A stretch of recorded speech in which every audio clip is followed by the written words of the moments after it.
Throughout Europe, towering stone monuments rise from the ground like legendary giants.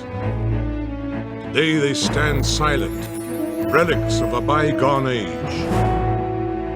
But for nearly 5 centuries, they were a source and symbol of ultimate power. During an era of great turmoil, the medieval castles served as the primary tactical weapon in battles that were politically motivated or religiously inspired. Savagely attacked and defended, they evolved to become among the most impressive military structures ever built, and helped transform the landscape. They also contained secrets in design that in war could make the difference between life and death, success and failure, victory and defeat.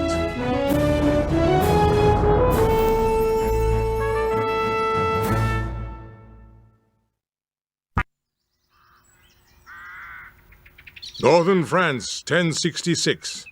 It's early autumn, and Normandy has just been united under the rule of Duke William. Ever ambitious, he sets his sights on the throne of England and orders the construction of 350 ships.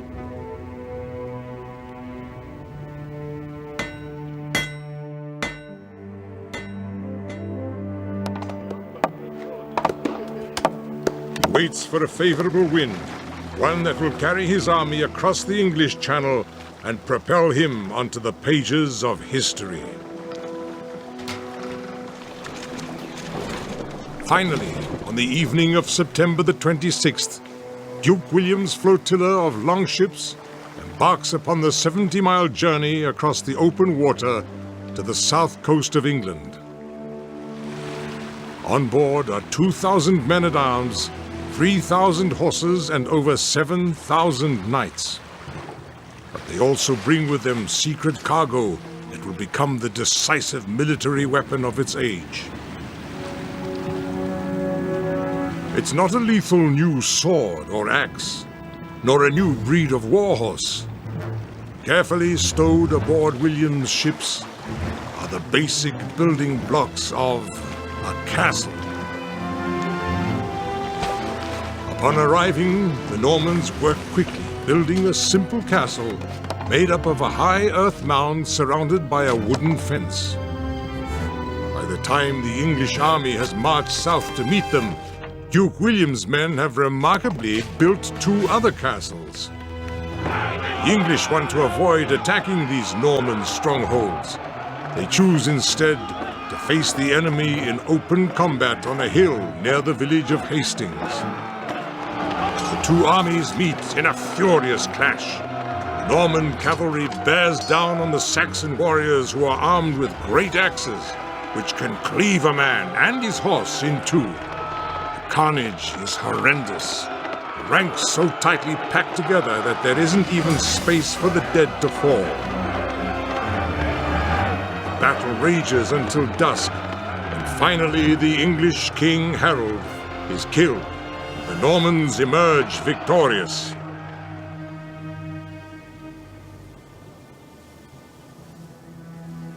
The Battle of Hastings earns William the British crown, and the name by which he's remembered to this day, William the Conqueror. While the makeshift wooden castles play no direct role in this first battle, they form a vital part of William's overall strategy for the eventual conquest of Britain. Unlike anyone before him, he'll use castles in a revolutionary way. The conquered Anglo-Saxons resent their new Norman ruler. William knows that to restore any semblance of peace in his kingdom, he'll need to impose order swiftly. Castles become the means by which he forces his will on a disgruntled people, making his power and presence felt and seen throughout the land.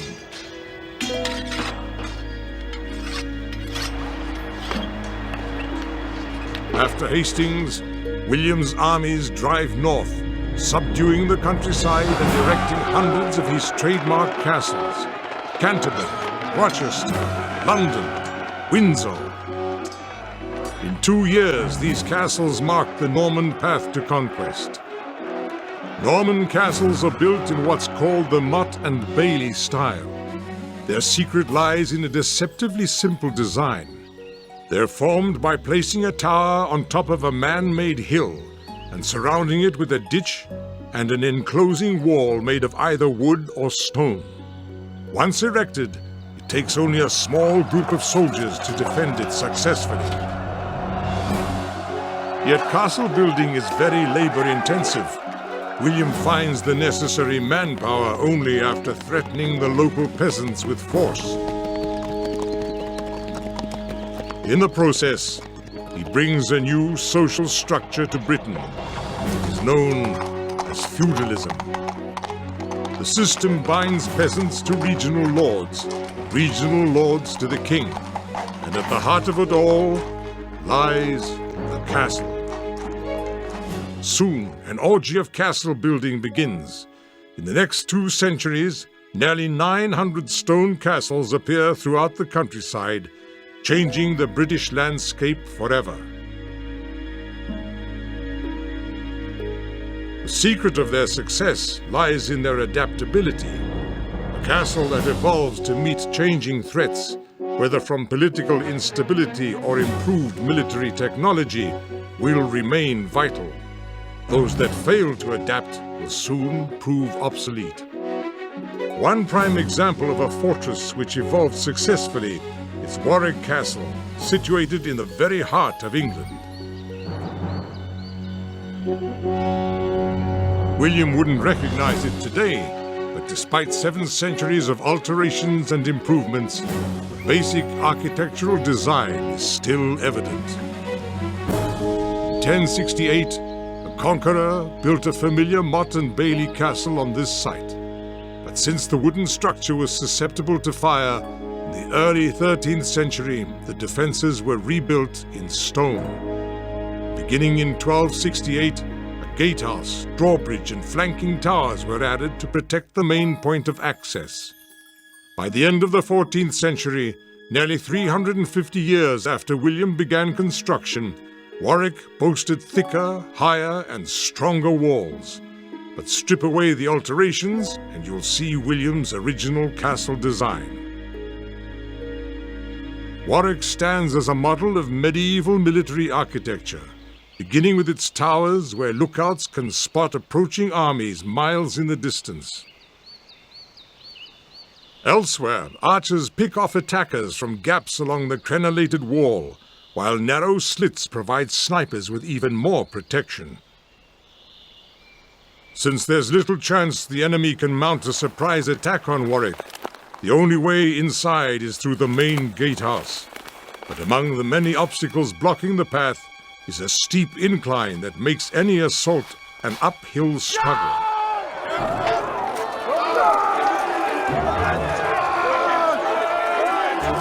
Truth is, overwhelming Warwick's defenses head-on is nearly impossible.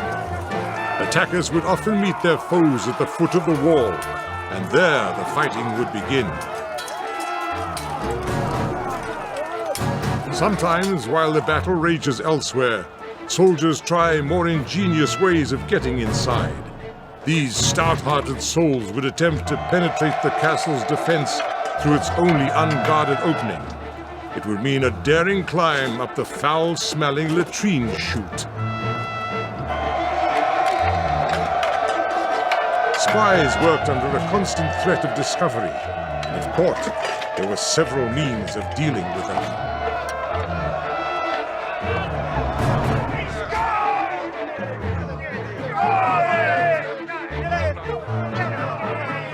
Castle punishments were designed to instill fear in the surrounding population as well as the enemy.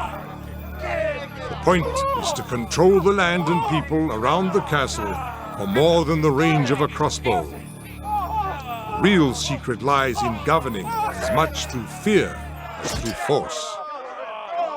And there's good reason to fear such a fortress. Loose! Loose! That's enough! But feared more than execution is the dungeon at Warwick Castle, the final destination for many prisoners. The dank, vaulted chamber holds a grisly assortment of torture instruments, including a rack for stretching and tearing victims until their limbs break, and a gruesome spiked chair used to extract damning confessions.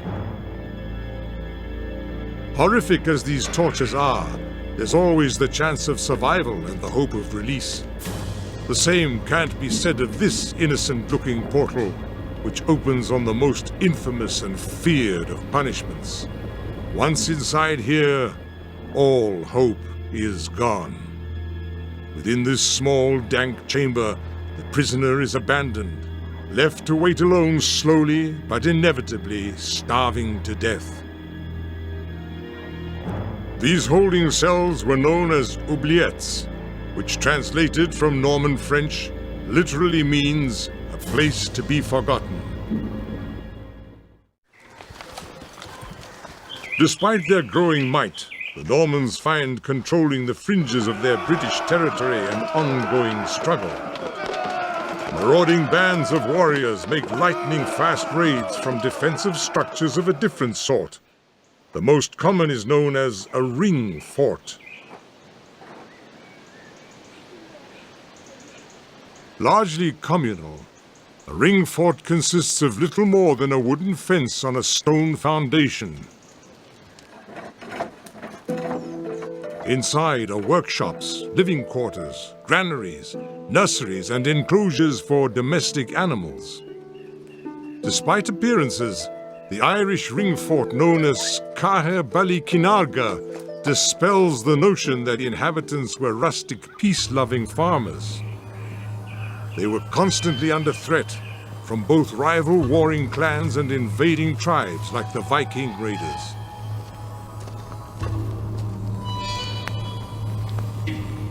Survival called for resourcefulness, even in the face of greater numbers or superior weaponry.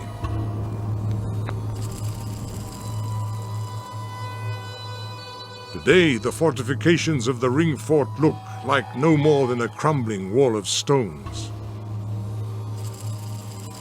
But it formed a formidable barrier, and what surrounded them was a truly ingenious secret. A field of razor-sharp stones hidden almost entirely in tall grass. These stones shred the feet and shins of the onrushing enemy. They also make attack by horse or chariot impossible, and render any battle tactics or unit formations useless. Despite their simplicity, ring forts are more than a match for any aggressor of their time. But by the 1100s, a new era is dawning, one that makes these strongholds a thing of the past. This era brings new battle tactics and new social developments, and at the center of this revolution stands the castle.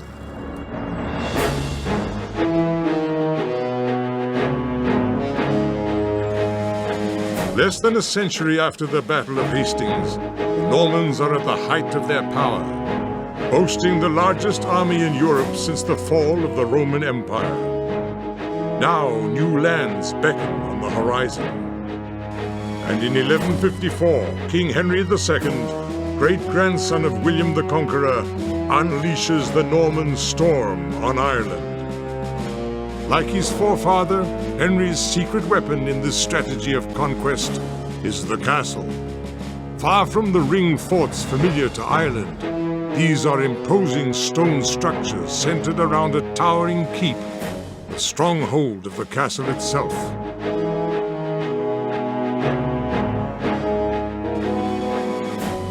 The Anglo-Norman lords construct many fortifications of this type in an effort to subdue the Irish, but none are so impressive as the fortress in Munster province known as Bunratty Castle.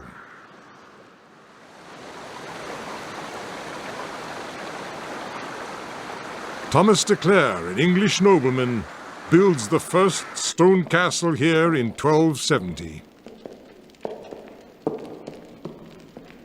King Henry III had granted de Clare permission to build the castle while urging him to take all the lands he could conquer in Munster. De Clare does just that. Once the stronghold is completed, he begins preying on local Irish clans, turning Bunratty into a tool of conquest for himself and his king.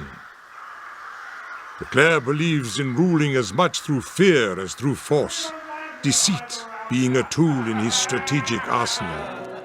But his methods weren't always foolproof.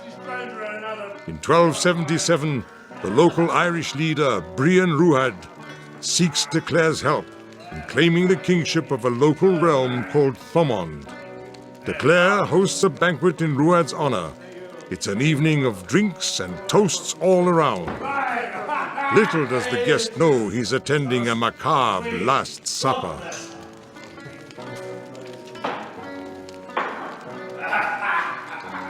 In mid-meal, De Clare has Ruadh removed from the hall and taken outside.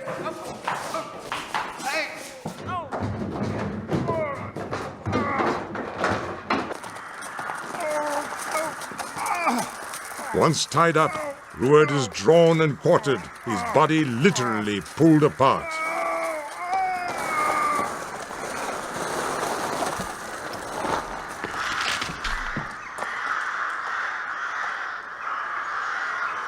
De Clare later orders Ruadh's remains hung outside the castle as a warning to other troublesome locals.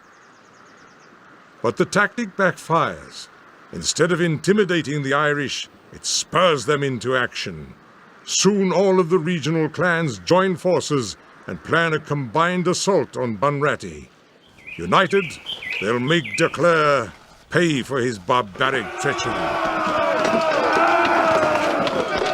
De Clare is confident that Bunratty will withstand any assault.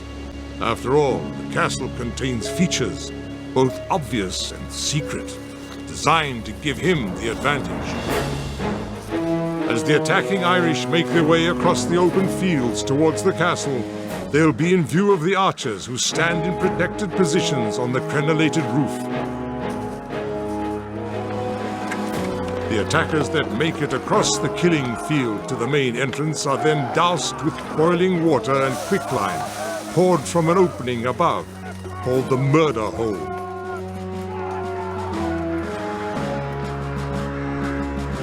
Even if they break through the entrance to get to the keep, attackers face narrow corridors and winding staircases which spiral up clockwise, giving added sword room to the defenders. The top of the towers are tiny staircases through which only women and children can reach the attic hideout. A pursuing knight would then find himself trapped and have to retreat.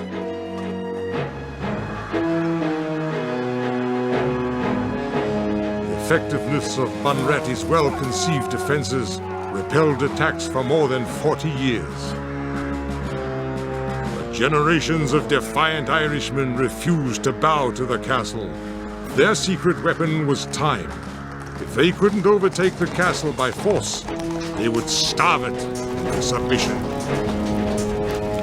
The Irish mount a blockade around the fortress, which lasts months, and prevents castle residents and the surrounding town from getting food and burying their dead. Soon an epidemic rages, and Bunratty's inhabitants are decimated.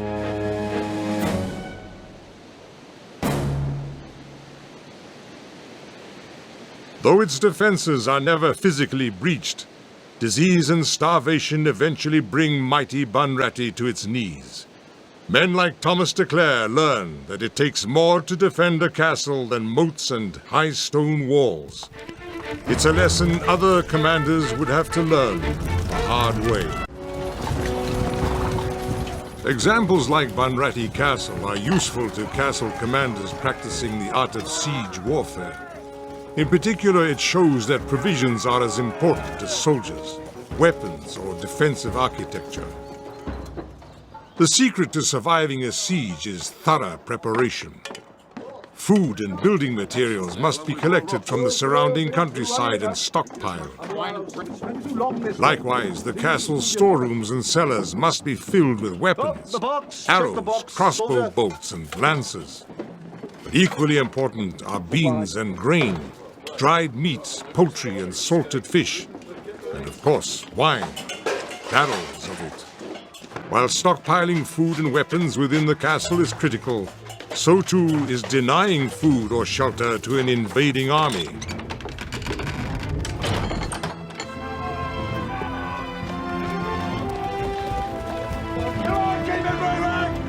The shrewd castle commander sends troops out into nearby regions to destroy all crops, livestock, and storehouses. Anything which might aid the enemy.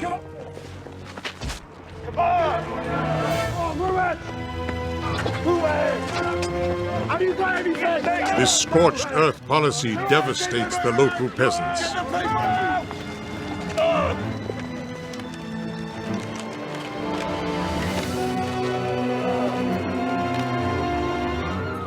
Some of whom are then conscripted and trained to help defend the fortress.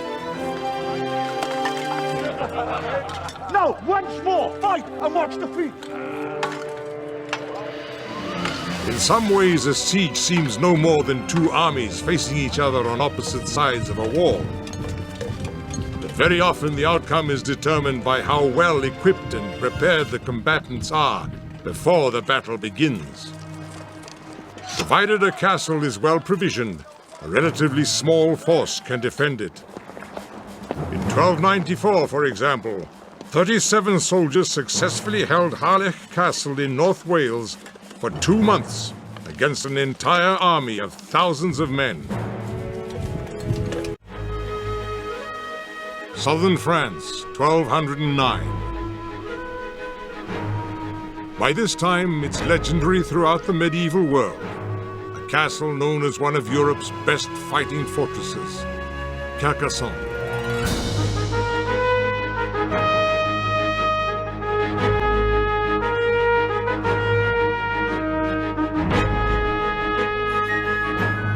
It stands at the crossroads of two of Europe's most important and ancient trade routes. Romans, Visigoths, Saracens. Invader after invader have clashed on this site, but none would test this castle more than Simon de Montfort, a military commander famed for bringing castles to their knees, a man whose ferocious zeal helped end a religious movement that dared oppose the Catholic Church. Carcassonne is more than just a castle. 10 castles could fit inside it. Nor is it a city. No city boasted 2 miles of ramparts and more than 50 towers. This is a citadel to end citadels, the last relic of an age of giants. In the summer of 1209, de Montfort's army is marching across France on a crusade supported by Pope Innocent III. The purpose is to find and destroy the followers of the Cathar religion, who reject the spiritual authority of Rome. De Montfort's destination is Carcassonne, the castle defended by Raymond Roger Tronqueval, who was given refuge to the Cathar faithful. Along with his own religious convictions, Tronqueval has faith that his mighty fortress can withstand any assault. Carcassonne is the epitome of castle evolution. The secret of its success lies in its concentric ring defensive system. This means that even if attackers overwhelm one of its walls, the inner defensive walls could still stand firm. The entire city is contained within these 3 concentric defensive walls. For additional advantage, each wall is built higher than the next, enabling defenders on all 3 walls to concentrate their fire on the attackers below.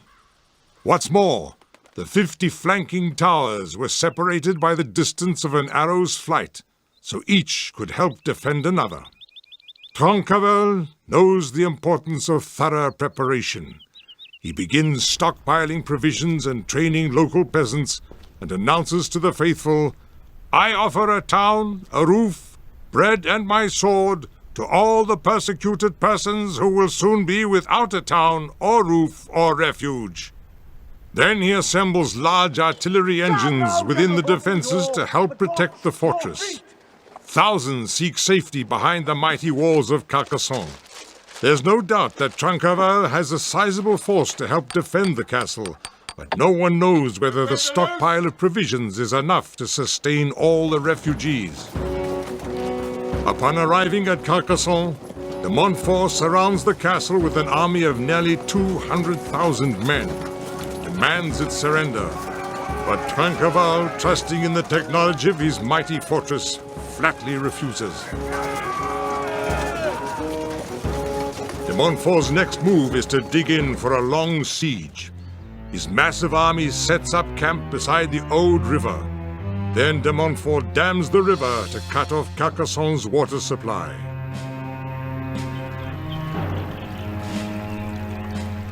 The siege has begun.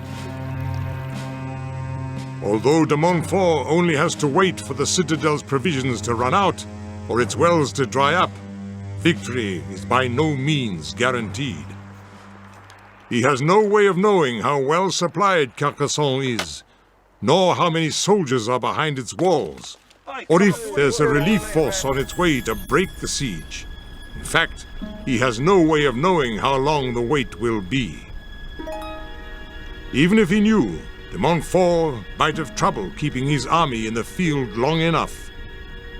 Much of his force is made up of mercenaries who need to be paid on a daily basis. Add factors like disease, boredom, desertion, and restlessness, and it's clear that if he waits too long, de Montfort risks seeing his army fall apart. As a result, de Montfort plans to launch assaults at several points along the castle perimeter. He hopes that the attacks will force the defenders to reveal their true numbers and even uncover a weakness in the castle itself. But Carcassonne holds many defensive secrets. For instance, this innocent-looking corridor winds its way around the base of the castle.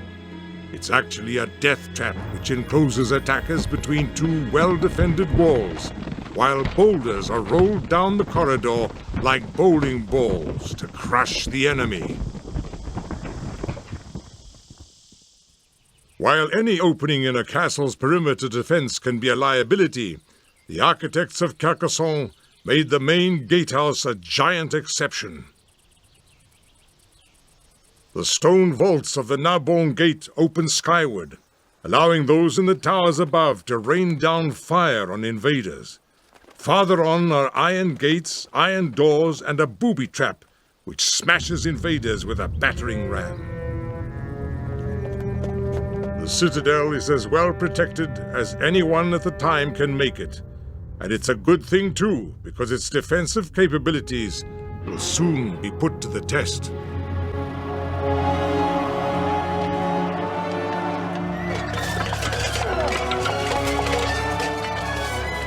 Although the knights in his army are eager for battle, de Montfort decides to use his mercenaries for this first assault, known as an escalade. It'll be a difficult task, because at the top of the walls are covered wooden shelters known as hoardings. From here, defenders fire outward and downward on their enemy in relative safety. This makes those scaling the walls on ladders virtual sitting ducks. Hoardings were pioneered at Carcassonne and were so effective that they were later copied at other castles throughout Europe.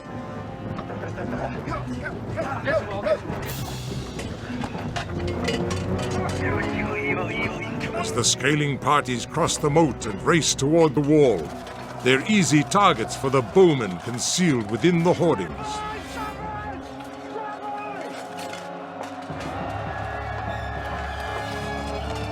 Wave after wave of scalers surge up the walls under cover of a hail of arrows.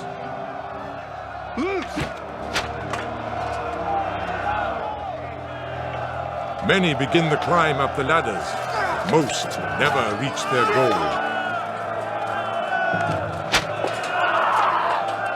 The escalade is a notorious meat grinder. Montfort expects to lose over half his men in the assault, which is why he uses his mercenaries instead of his better-trained knights. After all, each mercenary costs money.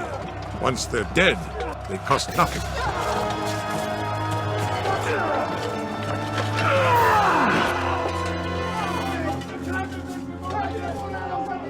Yet as his losses mount, de de Montfort decides upon a bold new plan. He orders the construction of a belfry, a siege tower more than 50 feet high. Word from King. Says we have 10 days to abandon. It's all the time you have. My lord. The idea is to push the tower toward the base of the castle wall.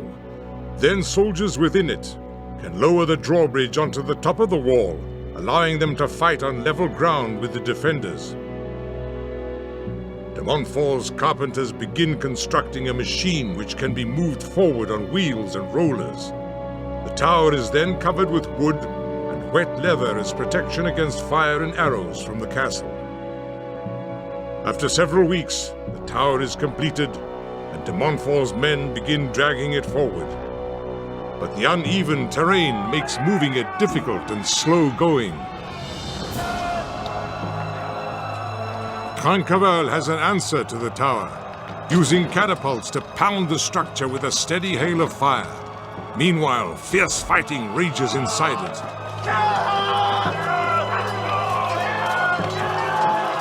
Ultimately, de Montfort's men are forced to abandon the tower, and Trinqueval claims an initial victory.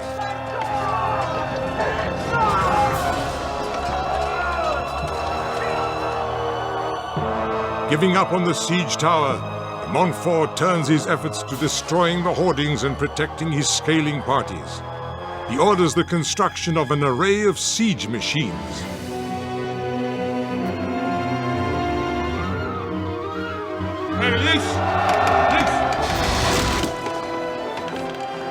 The one artillery machine quickest to build in the field is known as the Perrier. With muscle power alone, the sling of the Perrier can send a 30-pound stone crashing through the wooden hoardings. Loose! Loose! But as effective as the Perrier is, it's only a single tool. De Montfort knows overwhelming the defenses of Carcassonne will take more of his tactical ingenuity, much more firepower. Steve. 1 month into the siege, de Montfort's assault on Carcassonne is going well, but the Perrier's progress is slow. He steps up his efforts, ordering the construction of a secret weapon, the trebuchet. Invented in the 13th century, the trebuchet works by counterweight rather than straight muscle power. It can therefore handle much larger payloads and deliver them much farther. Even a century later, trebuchets were weapons of choice on the battlefield. England's King Edward I successfully attacked Stirling Castle in 1304 with a huge trebuchet featuring a throwing arm over 60 feet long.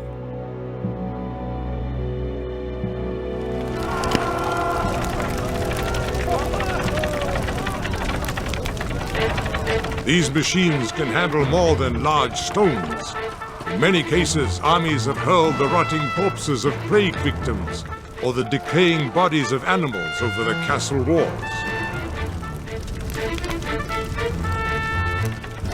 One English commander even used a trebuchet to unleash 30,000 cartloads of manure into a defiant stronghold. Attacks like these horrified those behind the castle walls, while the bombardment spread terror and disease. Most likely, de Montfort won't have to resort to such gruesome tactics. He decides to rely on heavy stones and fire bombs to continue his assault.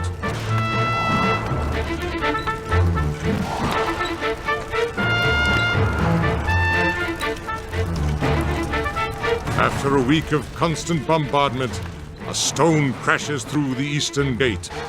The attackers rush in jubilant, then are quickly cut down by Trinqueval's men inside.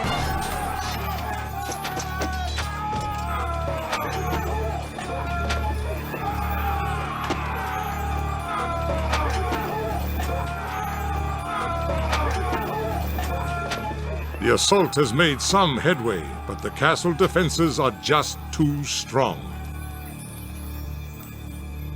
Still, de Montfort is not disheartened. He's got a surprise in store for Carcassonne.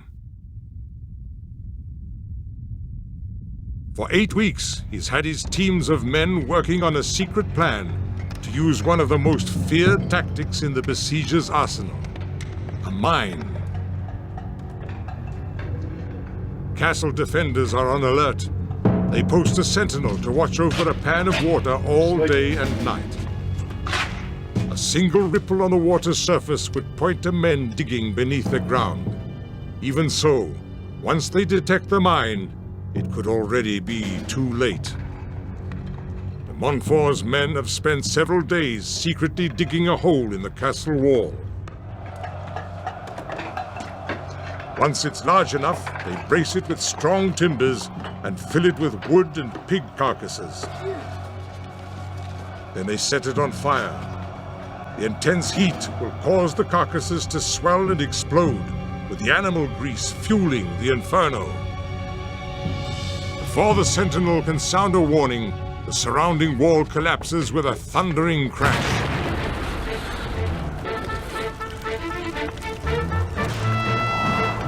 But despite their success, de Montfort's men face the wrath of Trinqueval's defenders. Along the walls of the castle, every step is contested, every inch fought for. Sheer force is unable to break the defenses of such a mighty stronghold. But fate has a twist in store for Trinqueval. After nearly 3 months of constant siege, Carcassonne is finally running out of water. Now thirst has joined the siege on de Montfort's side. With the wells dry, Trinqueval waits 12 days for outside help to arrive. Meanwhile, Carcassonne's women and children are suffering from dehydration, hunger, and disease. In a desperate effort, Trinqueval rides down to the enemy camp to negotiate the release of innocent civilians. He stands face to face with de Montfort, but de Montfort's religious faith outweighs his allegiance to the code of chivalry. He orders Trinqueval to be put in chains. Thus, trickery, not strength, forces Carcassonne to surrender.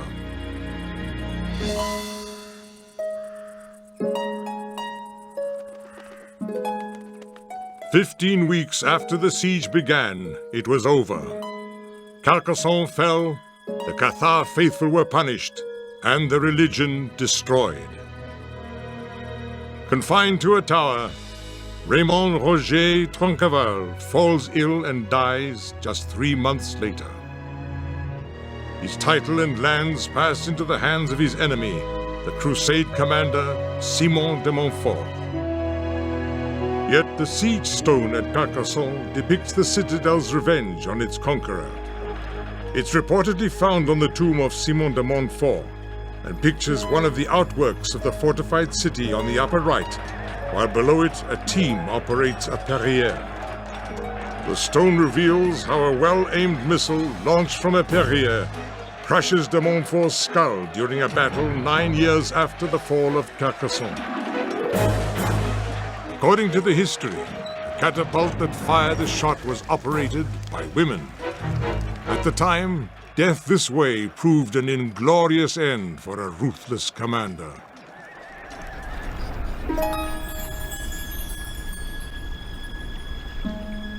Carcassonne itself would suffer its own inglorious end.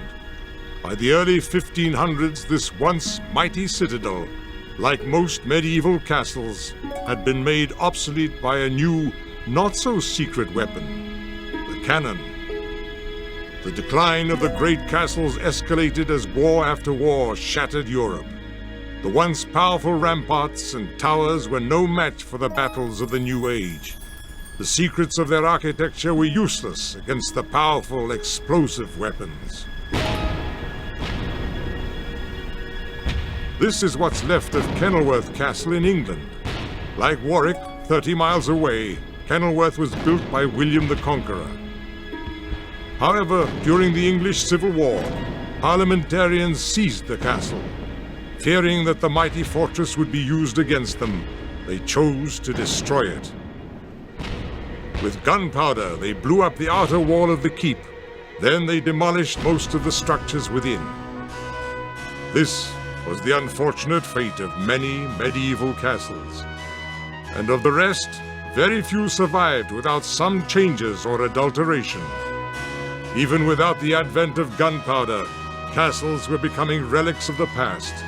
In the social swirl that follows war, life becomes more domestic. In the castle, courtiers now replace soldiers. In place of war parties, the earls held banquets.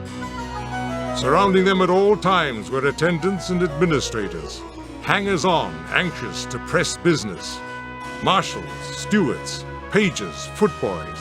The list seems endless. Rich and powerful chose to build new and better homes. Theirs would no longer be castles like those of the Middle Ages. Instead, they preferred grand, sweeping palaces designed for luxury and comfortable living.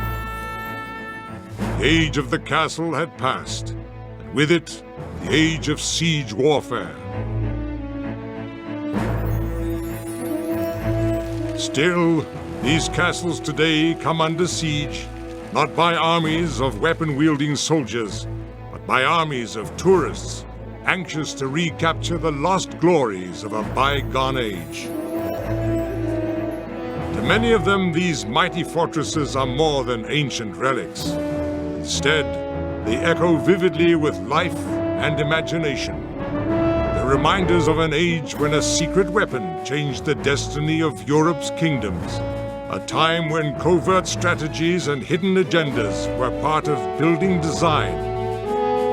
An age of glory, an age of chivalry, an age of castles at war.